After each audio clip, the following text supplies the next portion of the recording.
Hello बच्चों, स्वागत है आपका हमारे चैनल या गुप्ता डीएनए क्लासेस में। बच्चों आज हम लोग बात करेंगे क्लास 12 है ना, चैप्टर 1 और चैप्टर 2 फिजिक्स के प्रीवियस ईयर सवाल। जैक बोर्ड में जो भी प्रीवियस ईयर सवाल आए हुए हैं वो आपको हमें दो चैप्टर के देने वाले हैं। एक इलेक्ट्रोस्टैटिक जो पहला चैप्टर है स्थिर वैद्युत बल, और सेकेंड चैप्टर है आपका है ना इलेक्ट्रिक पोटेंशियल एंड कैपेसिटेंस, संधारित्र और वैद्युत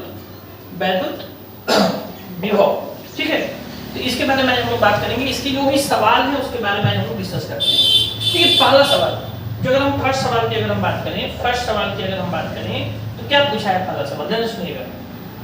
अगर हम पहले सवाल की बात करें तो दो आवेशित गोले एक दूसरे से d दूरी पर एक दूसरे पर F बल लगाते हैं। देखो दो आवेशित गोले एक दूसरे पर d दूरी पर F बल लगाते हैं। यदि उनके आवेश को दुगना कर दिया जाए और उनके बीच की दूरी दुगनी कर दी जाए तो बल क्या होगा। आपको पता है, मान लो दो ठो आवेशित गोला है, मान लेते हैं Q1 और एक Q2, तो बल का फॉर्मूला क्या होना चाहिए, K Q1 Q2 by R square. ये फॉर्मूला होता है। अगर दो ठो आवेश रखे हुए हैं R दूरी पर तो उनके बीच का फॉर्मूला क्या होता है, K Q1 Q2 by R square. हमसे बोला कि आवेश को भी दुगना कर दो, दोनों आवेश को चलो दुगना कर देते हैं, तो K का K रह जाएगा गुना 2Q हो जाएगा। कितना हो जाएगा, 2Q। ठीक है, K गुना हो जाएगा 2Q। ठीक है, और दूसरा आवेश भी कर देते हैं 2Q, Q1 और 2Q2। अब बेटा दूरी में कितना कर देना है, डबल। दूरी में क्या कर देना है, डबल। साफ साफ बोला है दूरी में दुगनी कर दी जाए। तो जो जो कांस्टेंट है उसको बाहर निकाल दो। जो जो चेंज नहीं हो रहा है, K चेंज नहीं हो रहा है बाहर, K Q1 चेंज नहीं हो रहा है बाहर, Q2 चेंज नहीं हो रहा है बाहर, बटा R/2, तो ये हो जाएगा R/4 और यहाँ पर हो जाएगा 2 × 2, तो 4 यहाँ भी हो गया। आवेश को भी दुगना किए हैं और दूरी को दुगना किए हैं, दूरी दुगना की तो 2R का हो जाएगा। दूरी दुगना करेंगे तो 2R हो जाएगा, तो 2R का होल स्क्वायर हो जाएगा, ये हो जाएगा 4R स्क्वायर। दूरी को दुगना किए हैं, देखिए दूरी उनके बीच की दूरी को दुगना किए हैं और बल उनके आवेश जो है आवेश को भी दुगना कर रहे हैं। तो आवेश को लिखिए 2Q1, दूसरे आवेश को लिखिए 2Q2, दूरी को कितना लिख दिए 2R। तो यहाँ से 4 और 4 कट रहा है, फॉर्मूला तो उतना ही आ गया, K Q1 Q2 बटा R। मतलब जो नया वाला F होगा वो भी कितना होगा, F K के बराबर होगा। तो ऑप्शन कौन सा हो जाएगा, ए ऑप्शन। कौन सा हो जाएगा, ए ऑप्शन। अगला सवाल, the minimum amount of charge absorbed so far is. बोल रहा है कि अब तक पाए गए आवेश की न्यूनतम राशि कितनी है। आपको पता होना चाहिए कि सबसे छोटा कण होता है हमारे पास, चार्ज कण जो होता है वो होता है इलेक्ट्रॉन, और इलेक्ट्रॉन पर का जो आवेश होता है वही हमारे लिए अभी तक का सबसे न्यूनतम आवेश दिया गया है, ध्यान रखिएगा। तो इलेक्ट्रॉन के आवेश को हम लोग भौतिक आवेश कहते हैं, सबसे छोटा आवेश कहते हैं इलेक्ट्रॉन के आवेश को। इलेक्ट्रॉन का आवेश होता कितना है, ध्यान रखना है। इलेक्ट्रॉन के आवेश को हम फंडामेंटल चार्ज भी कहते हैं। वैल्यू होता है -1.6 गुना 10 का पावर -19 कूलम। इसी को हम -e से भी दिखाते हैं ऐसे। तो कौन सा हो जाएगा वैल्यू, देखो ये माइनस वाला वैल्यू है ना, वो बस वो चार्ज का मान पूछ रहा है तो केवल वो माइनस हटा के दिया हुआ है। तो 1.6 गुना 10 का पावर -19, यहाँ माइनस है और यहाँ पर +19 दिया हुआ है, तो -19 कूलम, सी ऑप्शन हो जाएगा। The minimum amount of charge absorbed so far is. अब तक पाए गए आवेश की न्यूनतम राशि कितनी है, 1.6 × 10⁻⁹ कूलम। अगले सवाल पे आते हैं। अगला सवाल क्या बोला, समांतर पट्टिका संधारित्र की धारिता किस पर निर्भर करती है। समांतर पट्टिका मतलब प्लेट, दो समांतर प्लेट रखे गए हैं। ठीक है, तो आपको पता होना चाहिए कि दो समांतर प्लेट हम रखते हैं, दो समांतर प्लेट उनके बीच की दूरी को हम d मान लें। मान लो यहाँ हवा भरा हुआ है, तो कैपेसिटेंस धारिता का फॉर्मूला होता है ε0A/d। ए होता है इसका एरिया और d होता है इनके बीच की दूरी। एक मान लेते हैं प्लस चार्ज, एक मान लेते हैं Q चार्ज। ये होता है जनरली पैरेलल प्लेट कैपेसिटर। तो किस बात पर निर्भर करती है, क्या पट्टिका प्लेट की मोटाई पर निर्भर करेगी। प्लेट की मोटाई से कोई मतलब नहीं है, प्लेट की मोटाई से मतलब नहीं है, प्लेट के क्षेत्रफल से मतलब है। क्या प्लेट की मोटाई से मतलब है, कितना मोटा होगा ये प्लेट, उससे मतलब नहीं है। हमको प्लेट का कितना जगह है आगे वाला, ध्यान से समझिएगा। हम ये बोल रहे हैं कि मान लो हमारे पास अगर ये प्लेट है, मान लो अगर ये प्लेट है तो प्लेट कितना मोटा है इससे मतलब नहीं है, लेकिन प्लेट का ये क्षेत्रफल कितना है इससे मतलब है, क्योंकि ये फॉर्मूले में है। तो एरिया हमको लेना पड़ेगा, तो कितना घनत्व पर निर्भर करता है? नहीं, घनत्व पर निर्भर नहीं करेगा। तो घनत्व पर निर्भर नहीं करेगा, पट्टिका का द्रव्यमान, पट्टिका की मोटाई, ऑप्शन कौन सा हो जाएगा हमारा डी। ध्यान रखिएगा, पट्टिका के क्षेत्रफल पर निर्भर करता है। किस पर? पट्टिका के क्षेत्रफल पर। अगले सवाल पे आते हैं, dielectric constant for a metal. तो किसी भी मेटल का डाइलेक्ट्रिक कांस्टेंट इनफाइनाइट होता है, याद रखिएगा, अनंत होता है। डाइलेक्ट्रिक कांस्टेंट मतलब परावैद्युत नियतांक। किसी भी डाइलेक्ट्रिक मेटल का डाइलेक्ट्रिक कांस्टेंट कितना होता है? इनफाइनाइट। क्योंकि देखो मेटल के अंदर में, जैसे मेटल के अंदर में इलेक्ट्रॉन्स बहुत सारे होते हैं, तो मेटल के अंदर में जैसे ही आप इलेक्ट्रिक फील्ड दिएगा ना, तो एक अपोजिट इलेक्ट्रिक फील्ड डेवलप हो जाएगा उसके अंदर। इसलिए हमेशा हम कहते हैं कि किसी कंडक्टर के अंदर इलेक्ट्रिक फील्ड शून्य होता है। और चूंकि इलेक्ट्रिक फील्ड शून्य है, तो हम बोल देते हैं कि परावैद्युत नियतांक कितना हो जाता है? अनंत हो जाता है। ई का फॉर्मूला Q/r²। ये किसी चार्ज के द्वारा फॉर्मूला होता है। आपको ये ध्यान रखना है कि किसी मेटल के अंदर परावैद्युत नियतांक कितना हो जाता है? अनंत हो जाता है। ठीक है, ध्यान रखिएगा ये बात। चलिए आगे बात करते हैं। ये याद करने वाला सवाल है, आप याद कीजिए इसको। ठीक है, what is the name of a electrical force acting between two charges at rest? विश्राम अवस्था में दो आवेशों के बीच कार्य करने वाले विद्युत बल का नाम क्या है? बोला है कि हमारे पास दो आवेश हैं। कितने आवेश? दो आवेश हैं, और दोनों अभी रेस्ट में है। दोनों रेस्ट में है। तो पूछा है कि दोनों के बीच में कौन सा बल कार्य करता है? बिल्कुल स्थिर वैद्युत बल कार्य करता है।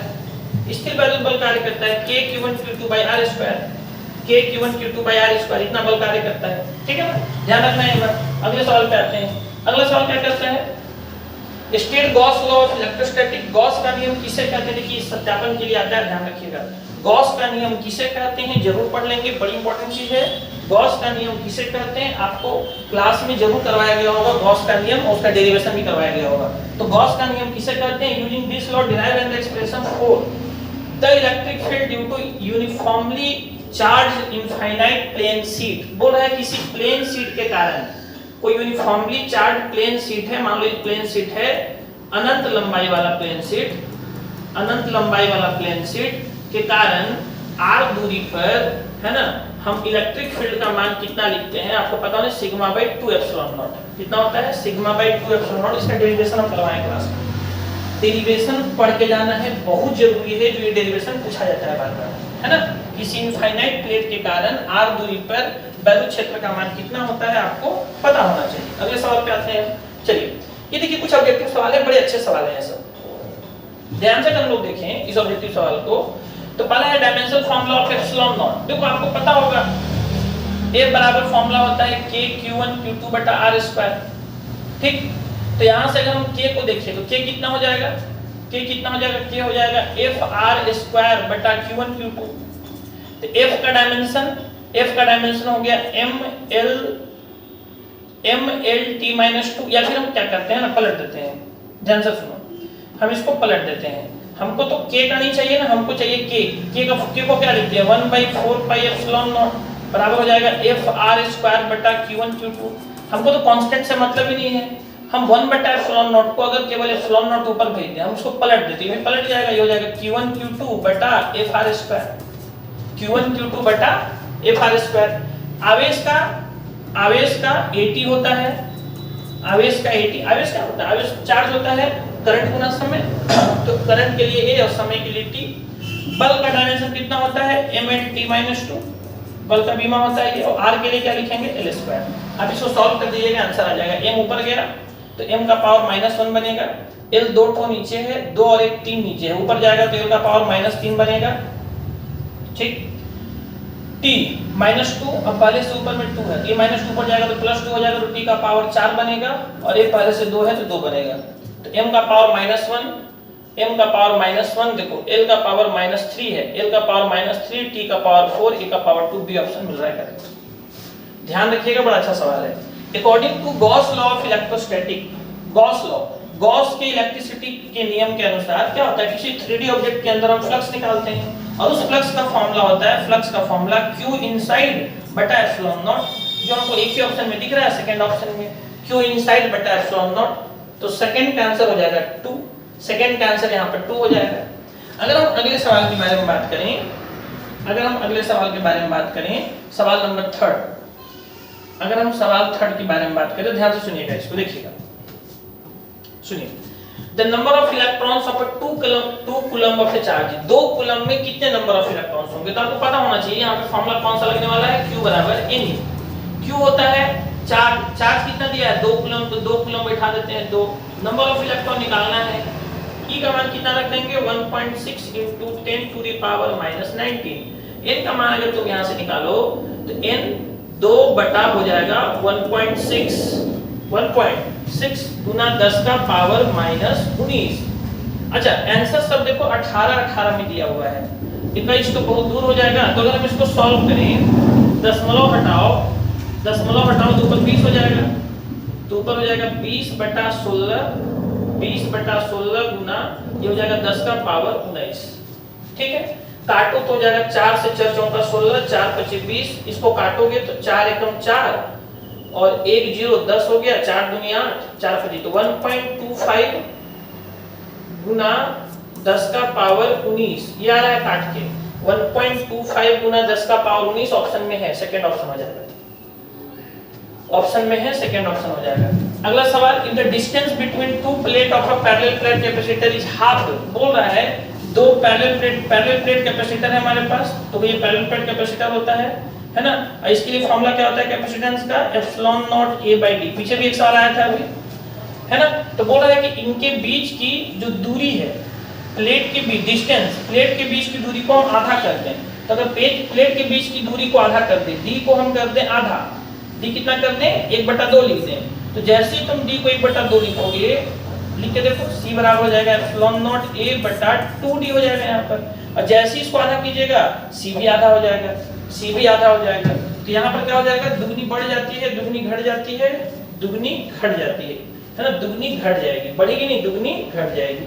तो बड़ा अच्छा सवाल था ये सब, है ना, ध्यान रखिएगा। अगले सवाल पे आते हैं। तो electric potential at a point inside a charge spherical shell is, देखो इलेक्ट्रिक पोटेंशियल किसी आवेशित गोलीय कवच के आंतरिक बिंदु पर विद्युत विभव का मान क्या होता है। ये सवाल बार-बार पूछे जाने वाले सवाल हैं, सब बार-बार परेशान करते हैं बच्चों को। जैसे अगर मान लो हम एक आवेशित कंडक्टर ले लें, तो क्या-क्या सवाल आपसे आता है यहाँ पर। तो ये बोलेगा कि सेंटर से बाहर r दूरी पर E का मान बताओ। तो E का मान याद रखना, K मान लो टोटल इस पर Q आवेश है तो KQ/R², लेकिन वही अगर हम V बोलेंगे तो KQ/R, है ना, एक r घट जाता है, एक r कम हो जाता है। अगर हम सतह पे बात करें तो सतह पर E का फॉर्मूला होता है KQ/R²। R यहाँ पर क्या है, रेडियस, V वही हो जाता है KQ/R, एक r फिर से घट जाता है।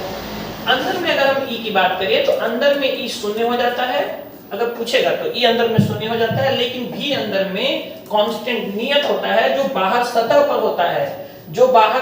होता है, वही V अंदर होता है। अब मैं यहाँ आपको बहुत ज्यादा तो डिफाइन नहीं, अच्छे से समझा नहीं पाऊंगा, लेकिन आपको ये बात याद रखनी है, ये याद रखने वाली भी बात है।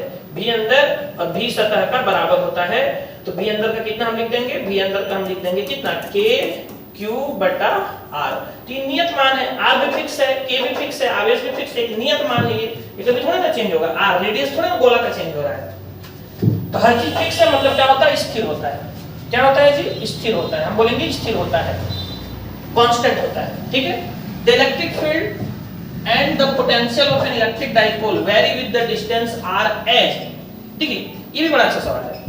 ये दो चैप्टर एक अलग अलग चैप्टर से पूछा गया, एक पहले चैप्टर में पढ़ाया जाता है, एक सेकंड चैप्टर में पढ़ाया जाता है। अगर हम इलेक्ट्रिक डाइपोल का अगर हम बात करें, मान लो हम एक्सियल बिंदु पे बात करें या इक्विटोरियल बिंदु पे बात करें, आपको दोनों का फॉर्मूला याद होगा।